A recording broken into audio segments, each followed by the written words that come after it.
آنے والے دور کی خبریں دی ہیں۔ مثلاً یہ بھی بتایا کہ اسلام شروع ہوا تو اجنبی تھا، یعنی آج جب بتا رہے ہیں تو گویا معروف ہو گیا، جب بتا رہے ہیں تو اللہ کی بڑائی تسلیم ہو گئی، جب بتا رہے ہیں تو وہ آرڈر بن چکا ہے، آرڈر آف دا ڈے بن چکا ہے، لوگ اس کے آگے گردنیں جھکا چکے ہیں۔ لیکن خبر یہ دے رہے ہیں کہ جیسے جب شروع ہوا تو کوئی اسے نہیں جانتا تھا، بدأ الاسلام غریباً، جب اسلام شروع ہوا تو غریب بمعنی اجنبی، ناواقف، لوگ اسے نہیں پہچانتے تھے، یعنی آج معروف ہو چکا ہے، لوگ پہچانتے جانتے ہیں کہ اسلام کا مطلب کیا ہے۔ خبر یہ دے رہے ہیں فَسَيَعُودُ كَمَا بَدَا، عنقریب یہ ویسا ہی ہو جائے گا جیسا کہ یہ شروع ہوا تھا۔ یہ خبر دی ہے جناب محمد رسول اللہ نے صلی اللہ علیہ وسلم۔ شروع کیسا ہوا تھا؟ اجنبی شروع ہوا تھا، عنقریب کیسا ہو جائے گا؟ جیسا شروع ہوا یعنی اجنبی ہو جائے گا۔ اور ساتھ الفاظ یہ ہیں کہ فَطُوبَىٰ لِلْغُرَبَاء، خوشخبری ہے، بشارت ہے ان لوگوں کے لیے کہ جو اجنبی بن جائیں۔ الفاظ کو جوڑیں، کیا مطلب بنے گا؟ مطلب یہ بنا کہ دین چونکہ اجنبی ہو گیا، جو دیندار بنے گا وہ معاشرے میں اجنبی بن جائے گا، لوگ اسے نکو سمجھیں گے، لوگ اسے کمتر جانیں گے، لوگ اس سے تعلق نہیں رکھنا چاہیں گے، وہ گویا آئسولے، جسے آج کہتے ہیں تنہائی کا شکار ہو جائے گا، اجنبی ہو جائے گا، لوگ اسے پہچاننے سے انکار کر دیں گے، اپنے بھی بیگانے ہو جائیں گے اگر آپ دین پر چلیں گے۔ یہ اس کا فتوب، اب اس کے باوجود اگر کوئی دین پہ چلے گا تو اس کے لیے بشارت ہے، اس کے لیے خوشخبری ہے۔ اب آپ سوچیں، جدھر سارا معاشرہ چل رہا ادھر چلنا تو آسان ہوتا ہے، اگر معاشرے پہ اللہ کا دین غالب ہو جائے اس رخ پہ چلنا آسان ہے، لیکن اگر معاشرے میں جرم آ جائے، ظلم آ جائے، اندھیر نگری کا راج ہو جائے، اب اگر آپ دین پر چلیں گے تو یہ زیادہ مشکل ہے۔ ان کے لیے خاص خوشخبری ہے جو محمد رسول اللہ صلی اللہ علیہ وسلم نے بیان کی ہے، فَطُوبَىٰ لِلْغُرَبَاء۔ اسی طرح ایک روایت یہ بھی ہے، نبی اکرم صلی اللہ علیہ وسلم اندیشے کا اظہار کر رہے ہیں، یوشک، مجھے ڈر ہے، اندیشہ ہے، ان یاتی علی الناس زمانٌ، کہ لوگوں پر ایک ایسا زمانہ آ جائے گا، لا یبقى من الاسلام الا اسمہ، اسلام میں اس کے نام کے سوا باقی کچھ نہیں بچے گا، ولا یبقى من القرآن الا رسمہ، اور قرآن میں اس کے الفاظ کے سوا کچھ نہیں بچے گا۔ رسم یعنی جو اس کے الفاظ ہے، معنی ختم، عمل ختم، الفاظ باقی رہ جائیں گے۔ لا یبقى من الاسلام الا اسمہ ولا یبقى من القرآن الا رسمہ، مساجدہم عامرۃ وہی خراب من الہدی، مسجدیں آباد ہوں گی، دونوں معنی ہو سکتے ہیں، عمارتیں عالی شان ہوں گی، یہ مطلب بھی ہو سکتے ہیں۔ عامرہ، عمارت اسی سے بنا ہے، عامرہ ہی سے، اور عامرہ کا دوسرا مطلب جو ہے وہ آباد، یعنی نمازی بہت ہوں گے، دونوں معنی اس کے ہو سکتے ہیں۔ مساجدہم عامرۃ، مسجدیں آباد ہوں گی یا مسجدیں شاندار ہوں گی، وہی خراب من الہدی، ہدایت سے خالی ہوں گی۔ اگلے الفاظ تو بہت ہی دہلا دینے والے ہیں۔ فرمایا علماءہم، جو اس وقت دین کے علم والے ہوں گے، شر من تحت عدیم السماء، آسمان کے نیچے کی سب سے شریر مخلوق ہوں گے، من عندہم تخرج الفتنہ، ان کے اندر سے فتنہ نکلے گا، وفیہم تعود، واپس ان میں لوٹ جائے گا۔ اب یہاں یہ مطلب نہیں ہے کہ سارے ایسے ہو جائیں گے، اگر سارے ایسے ہو جائیں گے تو دین ہی مٹ گیا، گویا ان میں بھی چند تو ہوں گے نا، وہ پچھلی حدیث کے ساتھ جوڑیے، فَطُوبَىٰ لِلْغُرَبَاء، وہ جو غرباء ہوں گے وہ اہل علم ہی ہوں گے نا۔ اب آپ سوچئے، جب معاشرے میں ایسا فتنہ پھیل جائے، اس فتنے میں عام آدمی کے لیے دین پر چلنا بہت مشکل ہو جاتا ہے۔ جس کو فہم ہوگا، جس کو سمجھ ہوگی، جس کو حقیقی دین کا پتہ ہوگا وہی دین پہ چلے گا، تو جسے حقیقی دین کا پتہ ہو وہی تو عالم ہوتا ہے۔ تو اس کا یہ مطلب نہیں ہے کہ سارے علماء ایسے ہوں گے، ہاں اکثریت ایسے لوگوں کی ہو جائے گی۔ آج ہم دیکھتے ہیں تو بہرحال یہ بات اپنی جگہ پہ ہے، دنیا دار لوگ زیادہ ہیں، اور یہ کہ دیندار، یعنی دین کا مطلب یہ اللہ کی رضا کے لیے، آخرت کے بدلے کے لیے کام کرنے والے تھوڑے ہیں، اکثریت کا معاملہ تو دنیا بنانے کا ہو گیا ہے، اسی وجہ سے تو دین اجنبیت میں گیا ہے۔ تو یہ بھی آپ صلی اللہ علیہ وسلم نے بتایا کہ گویا یہ کیفیت دائمی نہیں ہے، آنے والا دور اس میں یہ دین واپس اجنبی بن جائے گا، بلکہ اتنا اجنبی بن جائے گا کہ قرآن مجید میں اس کے رسم کے علاوہ کچھ نہیں بچے گا، اور اسلام میں اس کے نام کے سوا کچھ نہیں بچے گا۔ اچھا، یہ جو طوبیٰ للغرباء ہے، اس کے حوالے سے ایک بڑی شاندار جو تشریح ہے خود نبی صلی اللہ علیہ وسلم کی ایک اور روایت میں، وہ بہت ہی پیارے الفاظ ہیں، میں چاہتا ہوں وہ آپ کے سامنے رکھوں۔ فرمایا من جاءہ الموت، جسے آئی موت، موت تو سب کو آنی ہے لیکن یہ خاص آدمی کا ذکر ہے، من جاءہ الموت، جسے موت آئی، اس حال میں وہو یطلب العلم، وہ علم حاصل کر رہا تھا۔ علم حاصل کرنے کا مقصد کیا ہوتا ہے؟ ڈگری، اٹیسٹڈ، کیوں اٹیسٹیشن کیوں چاہیے ہوتی ہے؟ جائیں آپ جو ہے نا HEC سے ٹیسٹ کروا کے لائیں، فلانی جگہ سے، کیوں؟ نوکری کرنی ہوتی ہے۔ اسی لیے دیکھیں نا، چھوٹے سے بچے کو اسکول جو لو بھیجو، کیوں بھائی؟ اس لیے بھیجو کہ اس نے جا کے جلدی سے پڑھ کے تو کہیں کم عمری میں کہیں جاب مل جائے، وقت ضائع نہ ہو، جلدی سے نوکری مل جائے، تاکہ سروس زیادہ ہو، 60 سال تک پہنچتے پہنچتے عمر جو ہے نا اس کے وہ 45 سال ایک سفر جو ہے نا سروس کے ہو جائیں، چلیں 42 تو ہو جائیں۔ اچھا، ریٹائرڈ ہونے کے بعد بھی ایکسٹینشن، کتنی پیاری چیز ہے ایکسٹینشن، اسی پہ کتنے فساد مچ جاتے ہیں ہمارے ہاں۔ تو یہ سمجھ لیجئے کہ یہ نوکری کی خواہش، ڈگری کس لیے؟ نوکری کی خواہش کے لیے۔ یہ والی وہ ڈگری نہیں ہے، یہ علم اس لیے نہیں حاصل کر رہا تھا کہ ڈگری ملے اور ڈگری سے نوکری ملے، نہ، یہ علم حاصل کر رہا تھا لِيُحْيِيَ بِهِ الْإِسْلَامَ، اس علم کے ذریعے سے اس مردہ اسلام کو زندہ کرے گا۔ نوبت نہیں آئی اسلام کو زندہ کرنے کی، پہلے ہی مر گیا۔ ابھی نیت کی تھی، ارادہ کیا تھا اسلام جو علم حاصل کرے تاکہ یہ جو اسلام اجنبی ہو گیا ہے اسے معروف بنائے، تاکہ جو اسلام مردہ ہو گیا اسے زندہ کرے۔ نیت یہ تھی، وہ نوکری کی نیت نہیں تھی، دنیا کمانے کی نیت نہیں تھی، اس علم کی نیت یہ تھی کہ اسلام کو زندہ کرے گا۔ خدا توفیق دے تو میں اسلام زندہ کروں والی بات تھی۔ اچھا جی، اب یہ مر گیا، موقع نہیں آیا اس کام کو کرنے کا۔ مقام کیا ہے؟ اللہ کے نبی بتا رہے ہیں فَبَيْنَهُ وَبَيْنَ النَّبِيِّينَ دَرَجَةً وَاحِدَةً فِي الْجَنَّةِ۔ اس آدمی، اس طالب علم جس کی نیت یہ تھی کہ اسلام کو زندہ کروں گا، مر گیا، اس کے اور نبیوں کے درمیان جنت میں ایک درجے کا فرق۔ اب یہ توبہ کے سمجھ آئی ہے؟ فَطُوبَىٰ لِلْغُرَبَىٰ، خوشخبری ہے ان اجنبیوں کے لیے جو اس ماحول میں دین کے ساتھ مل کے اجنبی ہو گئے، لوگوں سے کٹ گئے، یا لوگوں نے انہیں اپنے سے کاٹ دیا، نکال کے باہر مارا، اور اکلوتے رہ گئے، آئسولیشن میں چلے گئے، تنہائی کا شکار ہو گئے، اجنبیت میں چلے گئے۔ ان کے لیے خوشخبری کیا ہے؟ اگر نیت یہ تھی، اس ارادے سے علم حاصل کر رہے تھے، مر گئے، یہ نوبت آنے سے پہلے مر گئے، ان کے اور نبیوں کے درمیان ایک درجے کا فرق ہوگا۔ یہ میں نے آپ کو کیوں سنایا کہ اگر دین اجنبیت میں ہے تو مشکل زیادہ ہے اس پر چلنا، لیکن اجر بھی تو زیادہ ہے، درجہ بھی تو زیادہ ہے، مقام بھی تو بڑا ہے نا، مرتبہ بھی تو بڑا ہے نا۔ ایک اور بڑی نبی صلی اللہ علیہ وسلم نے چیزوں کو ہمارے لیے کھولا ہے، بتایا ہے، بیان کیا ہے، اگر ہم ان سے استفادہ کریں، ان سے حوصلہ پکڑیں۔ صحابہ کو بتایا کہ دیکھو تمہارے لیے یہ جو دین ہے اس پہ چلنا آسان ہے، اور تم میں سے اگر کوئی 10% بھی کم عمل کرے گا تو پکڑا جائے گا، نہیں بچے گا۔ ایک وقت آئے گا دین پر چلنا ایسے ہوگا جیسے انگارہ ہاتھ میں پکڑنا، تب اگر کوئی 10% دین پر بھی عمل کر لے گا تو نجات پا جائے گا۔ 10ویں حصے پہ بھی عمل کر لے گا تو نجات پا لے گا۔ اب آپ سوچئے، غور کیجئے، اس سے یہ مراد تو نہیں ہو سکتی نا کہ چلیں 10 نمازوں میں سے ایک پڑھ لے، یہ مراد ہے بھی نہیں۔ یہ مراد بھی نہیں ہو سکتی نا کہ جس پر 10 لاکھ روپے زکوٰۃ واجب الادا ہے وہ 1 لاکھ دے تو نجات پا جائے گا، یہ بھی نہیں ہو سکتا، بالکل یہ بھی نہیں ہے۔ جو 30 کی بجائے 3 روزے رکھے، یہ بھی مطلب غلط ہے، یہ معنی بھی نہیں ہے۔ جو چیزیں ناپی جا سکتی ہیں، تولی جا سکتی ہیں، گنی جا سکتی ہیں، وہ تو پوری کرنی پڑیں گی، یہ کسی اور چیز کی بات ہے۔ جہاد ناپا نہیں جا سکتا، قربانی ناپی نہیں جا سکتی، محبت ناپی نہیں جا سکتی، اللہ کے لیے ایثار ناپا نہیں جا سکتا، اللہ کی وفاداری ناپی نہیں جا سکتی۔ وفادار تم بھی ہو، وفادار وہ بھی ہوں گے، محبت تم بھی کرتے ہو، محبت وہ بھی کریں گے، قربانیاں تم بھی دیتے ہو، قربانیاں وہ بھی دیں گے۔ تم اگر 100% میں سے 10% بھی کم دو گے تو پکڑے جاؤ گے، وہ 100% میں سے 10% بھی دے لیں گے تو نجات پا جائیں گے، یہ معنی ہے۔ ان کی قربانیوں کے مقابلے میں آج اگر 10% بھی کوئی قربانیاں دے لے گا تو اس کے لیے اللہ کے نبی نے یہ فَطُوبَىٰ لِلْغُرَبَىٰ، ٹھیک ہو گیا جی۔ اب آپ سوچئے کہ آج اگر دین اجنبی ہے تو ہمارے لیے اللہ کے نبی نے کوئی چانس بھی تو رکھا ہے نا، کوئی موقع بھی تو رکھا ہے نا، کوئی ہمیں ترغیب بھی تو دی ہے نا، کوئی شوق بھی تو دلایا ہے۔ موقع ضائع نہیں ہے ہمارا، ہم پر اضافی بوجھ نہیں ڈالا ہے۔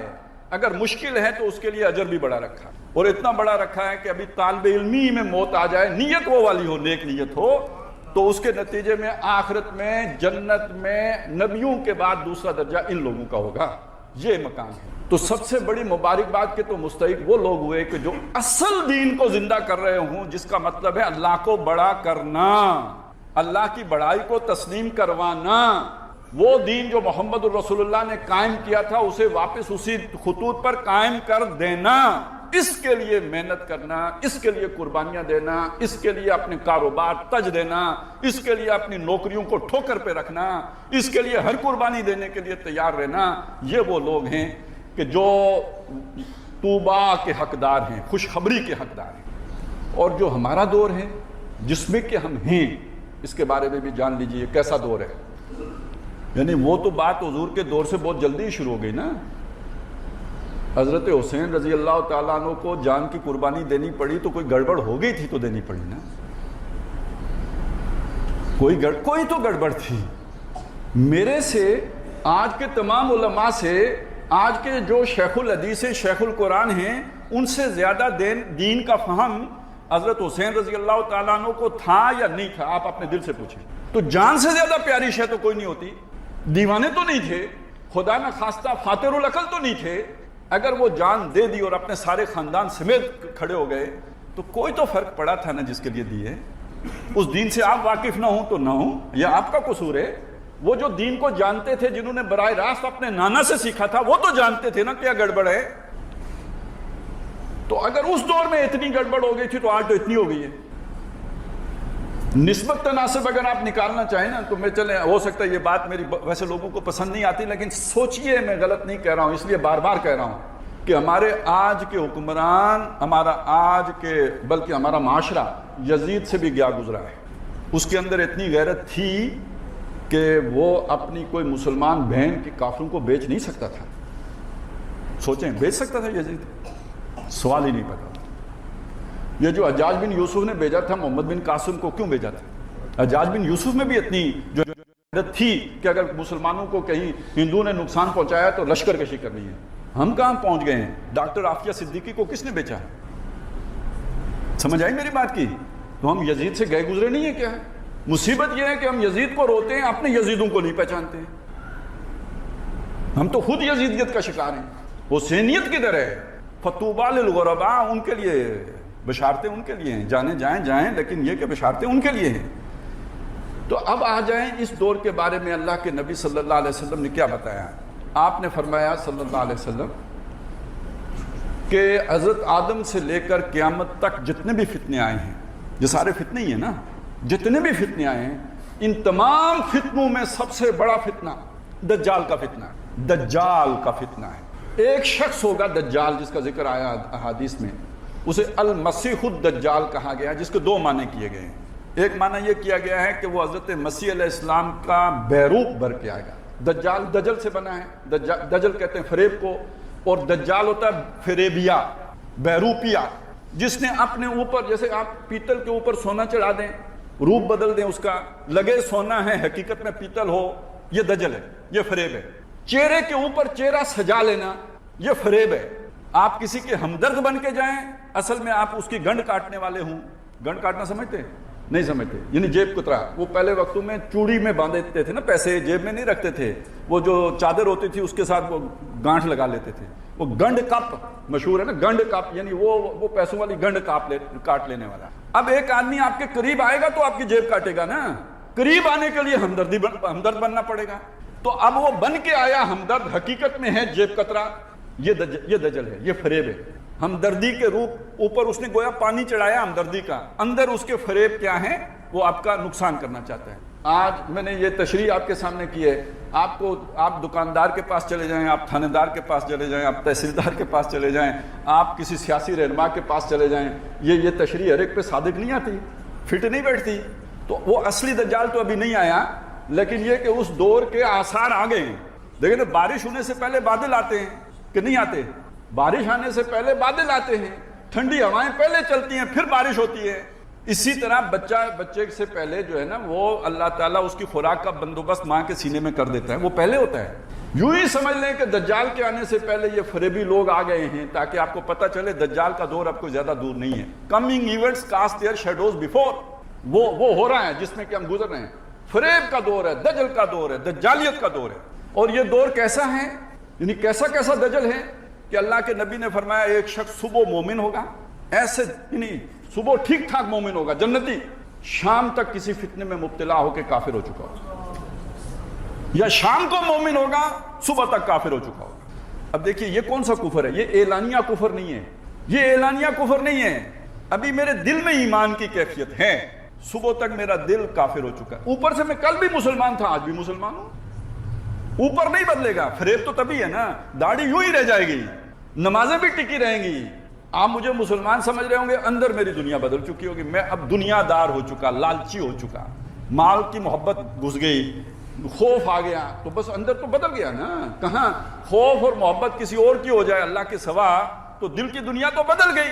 البتہ یہ جب زیادہ بدلتی ہے تو پھر انسان دنیا کے لیے کسی ایسے ہی دجال کا ساتھی بھی بن جاتے ہیں، ہمارے ہاں وہ دجال بھی بہت سے موجود ہیں نا، یہ جو وہ جھوٹے نبی جو بن کے کھڑے ہو گئے، تو اگر دنیا انہی سے ملے، آپ ان کے گروپ میں شامل ہو جائیں تو نوکری میں بھی آپ کو ترقیاں ملیں، ہم آپ کو جناب بہت بڑی پوسٹ تک پہنچا دیں گے، آپ کے بچوں کو امریکہ میں سیٹل کر دیں گے، کینیڈا کا ویزا دلا دیں گے، تو شام کو مومن صبح کافر، اس لیے بھی تو لوگ ہوتے ہیں، ہمارے لوگ نام بدل کے یورپ میں جا کے نہیں سیٹل ہو جاتے ہیں، ویزا لینے کے لیے سکھوں کے نام رکھ لیتے ہیں، تو پیچھے کیا ہے؟ دنیا کی محبت۔ تو دنیا اس طرح چھا جائے گی لوگوں کے دلوں کے اوپر، مستولی ہو جائے گی، پوست ہو جائے گی، جیسے وہ یہودیوں کا بچڑا نہیں تھا، اس طرح دنیا کی محبت انہیں پلا دی جائے گی۔ یہ فریب ہے، دنیا فریب ہے نا، دنیا دغا ہے، وَمَا الْحَيَاةُ الدُّنْيَا إِلَّا مَتَاعُ الْغُرُورِ، یہ دھوکے کا سامان ہے، جو اس دھوکے میں پڑ گیا وہ دجل میں پڑ گیا، اور وہ دجال کا دجل بھی اسی لیے چلے گا کہ دنیا اس کی مٹھی میں ہوگی، وہ جسے چاہے گا رزق دے گا اور جسے چاہے گا بھوکا پیاسا رکھے گا۔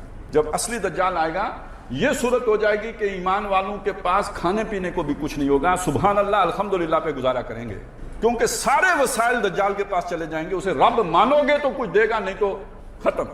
لیکن نبی صلی اللہ علیہ وسلم نے فرمایا کہ اس کی جو جنت ہوگی حقیقت میں وہ دوزخ ہوگی، اور جو اس کی دوزخ ہوگی وہ حقیقت میں جنت ہوگی۔ اب پھر جوڑیے فطوبیٰ للغرباء کے ساتھ کہ جو اس کے مکر و فریب کا شکار ہو کے دنیا دار ہو گئے، ان کی زندگی عذاب بن جائے گی، ان کی اولاد انہیں ستائے گی، ان کا مال انہیں ستائے گا، ان کا نظام دیکھیں نا، یہ نظام عزت بھی دیتا ہے، یہ پٹختا بھی ہے۔ 2018 میں کیا تھا تو 2023 میں کیا ہے، جو اس وقت لاڈلا تھا وہ آج مغضوب علیہ میں، اور آج جو لاڈلے ہیں وہ 4 سال کے بعد وہ ٹھوکروں پر ہوں گے۔ یہ تو عذاب ان سے پوچھئے نا جو اس آگ میں ڈالے گئے ہیں مثل خلیل، ہمیں تو اللہ نے بچا کے کنارے رکھا، جب انہیں اقتدار ملا ہوگا تو انہیں کیا خیالات آتے ہوں گے کہ ہم کتنے کامیاب انسان ہیں، آج ٹھوکر لگی ہے تو کہاں پہ اب ذہن پہنچا ہوگا، پتہ لگا اس کے جنت در حقیقت دوزخ ہے۔ باقی آپ یورپ چلے جائیں تو وہ جو 10 سال کے بعد آپ کو وہ دوزخ بھی نظر آ جائے گی، نہ بیوی آپ کی رہے گی نہ اولاد آپ کی رہے گی۔ تو یہ چکا چوند جو ہے نا، یہ نظر کو خیرہ کرتی ہے چمک تہذیب حاضر کی، یہ چکا چوند حقیقت میں عذاب ہے، مصیبت ہے، اذیت ہے، یہ زحمت ہے، یہ نعمت نہیں ہے، لیکن دھوکہ ہے، فریب ہے، لوگ اسی پہ ڈھہتے ہیں، اسی پہ مرتے ہیں، اسی کے پیچھے بھاگتے ہیں۔ یہ وہ فتنہ ہے کہ جو اللہ کے نبی نے فرمایا کہ سب سے بڑا فتنہ آدم علیہ السلام کی پیدائش سے لے کے قیامت کی صبح تک اس سے بڑا فتنہ کوئی نہیں۔ علاج اس کا کیا ہے؟ آپ صلی اللہ علیہ وسلم نے ویسے تو دیکھیے جو بھی فتنہ ہے اس سے نکلنے کا رستہ قرآن مجید، بڑی پیاری ایک روایت ہے، طویل ہے، میں اس وقت ساری نہیں سنا سکتا، لیکن یہ کہ بہرحال وہ حضرت علی رضی اللہ تعالیٰ عنہ سے نبی اکرم صلی اللہ علیہ وسلم نے فرمایا کہ ستکون فتنۃ، عنقریب ایک فتنہ ہوگا۔ ویسے اس کی مختلف تشریحات کی گئی ہیں، میرا جو ذہن جاتا ہے واللہ عالم صحیح ہے یا غلط ہے، لیکن میرا ذہن اسی فتنے کی طرف جاتا ہے، یہ دجل والا فتنہ، دھوکے والا فتنہ۔ دجل کے کئی انداز ہیں، آپ سمجھ رہے ہیں کہ میں روحانیت میں آگے بڑھ رہا ہوں، حقیقت میں آپ روحانیت میں آگے بڑھ رہے ہوں، کوئی پتہ تو نہیں ہے نا۔ آپ سمجھ رہے ہیں میں اللہ کے قریب ہو رہا ہوں، وہ شیطان نے آپ کو کسی مغالطے میں ڈالا ہوا ہو۔ یہ جو جادو کی نگری ہے اور یہ جو روحانیت ہے، ان کا آپس میں جو ہے نا تال میل ہے، بہت قریب ہیں، یہ تصویر کے 2 روحوں کی مانند ہیں۔ تو یہ ان کی پہچان، جیسے خواب کی پہچان بڑی مشکل ہے کہ یہ شیطانی خواب ہے کہ رحمانی خواب ہے، تو اسی طرح یہ جو روحانیت کی واردات ہوتی ہے اس کا بھی نہیں پتہ ہوتا کہ یہ الہام شیطان کا الہام ہے یا رحمان کا الہام ہے، یہ القاء شیطانی القاء ہے یا رحمانی القاء ہے، یہ جو مجھے کشف ہوا ہے یہ شیطانی کشف ہے یا رحمانی کشف ہے۔ یہ بڑی نازک وادی ہے، بڑی خطرے والی وادی ہے۔ تو ایک تو یہ فتنہ، اس طرح کا فتنہ ہوگا، دجل ہوگا، فریب ہوگا، لوگ دھوکے میں پڑے ہوئے ہوں گے۔ تو حضرت علی رضی اللہ تعالیٰ عنہ نے یہ نہیں پوچھا وہ فتنہ کیا ہوگا، کب ہوگا، کہاں ہوگا، آپ نے یہ پوچھا مل مخرج منہا یا رسول اللہ، اس فتنے سے نکلنے کا راستہ کیا ہوگا، کیسے نکلیں اس فتنے سے؟ فرمایا کتاب اللہ، اللہ کی کتاب پکڑ لو گے تو فتنے سے بچ جاؤ گے۔ یہ آپ سمجھے نا، آگ لگ گئی بلڈنگ میں، اب کیسے نکلیں؟ یہ رسی ہے، اوپر ہیلی کاپٹر ہے، یہ پکڑ لو گے تو یہ آپ کو بچا کے لے جائے گا۔ بس یوں سمجھ لیجئے یہ اللہ کی کتاب ہے، جو اس سے چمٹ گیا وہ اس فتنے سے بچ گیا۔